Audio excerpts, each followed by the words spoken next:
Hello my dear students, I am Saurabh Kumar Pandey. तो ये announcement है, अभी जो नया बैच हम डिफेंस एग्ज़ाम्स के लिए स्टार्ट कर रहे हैं। तो डिफेंस एग्ज़ाम जैसे कि NDA, CDS, CAPF, in exam में जीएस का लेवल अगर आप देखेंगे तो जो हम लोग कवरेज कर रहे हैं, बहुत सारे क्वेश्चन आपको डायरेक्ट एज इट इज़ मिलेंगे उसमें। तो जो बच्चे भी एनडीए का पेपर तैयारी करने वाले हैं या सीडीएस जिनको देना है या असिस्टेंट कमांडेंट, तीनों ही पेपर यूपीएससी कराता है। आरोहन का ये वाला जो जीएस का बैच है वो बहुत ज़्यादा हेल्पफुल होगा और सीधे सीधे आपको नोट्स से लाइन टू लाइन क्वेश्चन नजर आएंगे वहाँ पर। तो कल हमने इसका बैच लॉन्च कर दिया है एनडीए, सीडीएस, सीएपीएफ एग्ज़ाम्स के लिए।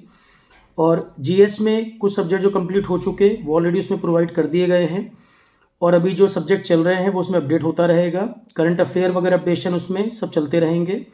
पीडीएफ वगैरह भी उसमें दे रखे हैं और पुराने पेपर में 23 से लेकर 16 तक के जो पुराने पेपर हुए हैं वो क्वेश्चन पेपर, उनके आंसर की वगैरह भी प्रोवाइड कर दिए गए हैं, एनडीए के भी, सीडीएस के भी, सीएपीएफ के भी। तो ये एक ही बैच तीनों एग्जाम को कवर कर रहा है। जीएस का जो लेवल है वो एनडीए, सीडीएस, सीएपीएफ तीनों को कवर कर रहा है, इसलिए हमने तीनों टाइटल उसमें लिख दिए हैं, एनडीए, सीडीएस एंड सीएपीएफ। तो डिफेंस के एग्ज़ाम काफ़ी बच्चे तैयारी जो करते हैं, एक प्रॉपर सॉल्यूशन नहीं मिल पा रहा था और जो आरोहन पर जीएस का कवरेज था वो काफ़ी बेटर था। प्रीवियस ईयर पेपर वगैरह जब मैं आपको सॉल्व करवाऊंगा और एग्जाम में भी काम आता है तो आप देखेंगे एज इट इज़ क्वेश्चन आपको मिलेंगे वहाँ पर।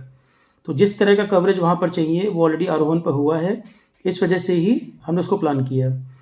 तो अभी जो आरोहन पर बैचेस, एक IBACIO का जो एग्ज़ाम है एग्जीक्यूटिव पोस्ट के लिए, उसका बैच भी लॉन्च कर दिया गया कल। डिफेंस एग्ज़ाम वाला भी बैच लॉन्च हो गया है। इसके अलावा UPPCS और 70 BPSC उसका बैच भी चल रहा है। उसके अलावा एक बैच CSIR केस जो एग्ज़ाम है, CSIR का CSE केस एग्ज़ाम जो होना है वो बैच भी अवेलेबल है। एक पॉइंट मैं आपको और बताऊं, SSC एग्ज़ाम CGL और JEE के लिए जो बच्चे ज्वाइन कर रहे हैं आरोहन पर, मैं उनको रिकमेंड करूंगा जो न्यू GS बैच के नाम से है, जो 5 सितंबर को स्टार्ट हुआ था, वो वाला बैच इनरोल करना। क्योंकि SSC का एक बैच मई में हुआ था और एक बैच 5 सितंबर को शुरू हुआ था। तो 5 सितंबर वाला जो नए न्यू GS बैच के नाम से है, new GS batch SSC, JEE, CGL उस पर लिखा हुआ टाइटल, उस वाले बैच को रिकमेंड करूंगा मैं, वो वाला बैच ज्वाइन करिएगा। मई वाला बैच क्योंकि अब पुराना हो गया है, वैलिडिटी वाइज भी न्यू GS बैच की वैलिडिटी भी ज़्यादा है। और जो भी जैसे उत्तराखंड प्रिंसिपल का बैच चल रहा है तो उसमें ये सारे बैच टाइम से एग्ज़ाम के काफ़ी पहले ही सब कंप्लीट हो जाएंगे। थोड़े थोड़े पार्ट रह गए हैं, किसी में करंट अपडेशन कराना है, किसी में स्टेट लोकल कराना है, थोड़ा थोड़ा ही पार्ट रह गया है।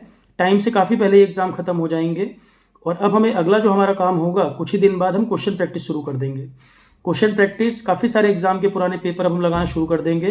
अकॉर्डिंगली आप जीएस के सब्जेक्ट कंप्लीट करते चलिए। और जो भी बैचेस वगैरह आरोहन पर अभी ऑनगोइंग है वो डिस्क्रिप्शन में, इस वीडियो के डिस्क्रिप्शन में आपको मिल जाएगा। जो जिसको रिक्वायरमेंट हो वो देख सकता है। और जैसे कि मैंने बताया था 3 जनवरी तक 25% ऑफ आरोहन के सभी बैचेस में है।